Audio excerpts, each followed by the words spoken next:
राष्ट्रवादी काँग्रेस अजित पवार गटाचे उमेदवार छगन भुजबळ आणि विरोधी उमेदवार माणिकराव शिंदे हे आज एका मतदान केंद्रावर समोरासमोर आले होते।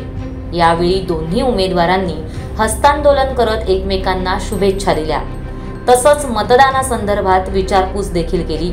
नेमकं झालं असं की येवला विधानसभा मतदारसंघाचे उमेदवार मंत्री छगन भुजबळ यांनी नगरसूल येथील मतदान केंद्राला भेट दिली। यावेळी त्यांचे विरोधी उमेदवार माणिकराव शिंदे यांनीही तिथे भेट दिली। यावेळी दोन्ही उमेदवारांनी हस्तांदोलन करत विचारपूस केली, एकमेकांना शुभेच्छाही दिल्या।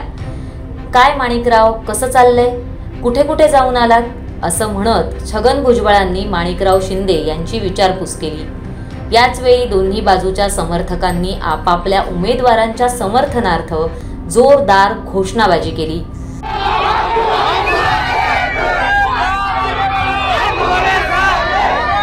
दोन्ही नेत्यांच्या कार्यकर्त्यांनी आपलाच नेता निवडून येणार असल्याचं दाखवत जोरदार घोषणाबाजी केल्याचं पाहायला मिळालं। या घटनेचा व्हिडिओ सध्या सोशल मीडियावर जोरदार व्हायरल होतोय।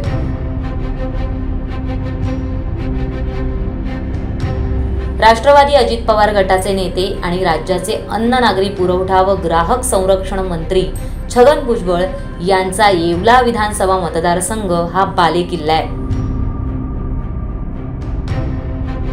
महायुतीत अजित पवार यांच्याकडून छगन भुजबळ यांना पुन्हा एकदा उमेदवारी देण्यात आली आहे, तर छगन भुजबळ यांच्या विरोधात महाविकास आघाडीकडून शरद पवार गटाचे माणिकराव शिंदे यांना निवडणुकीच्या रिंगणात उतरवण्यात आले। या विधानसभा मतदारसंघाबद्दल जाणून घेतलं तर छगन भुजबळ यांचा हा बालेकिल्ला असल्यानं ते हा गड राखणार की माणिकराव शिंदे बाजी मारणार याकडे आता संपूर्ण राज्याचं लक्ष लागलंय।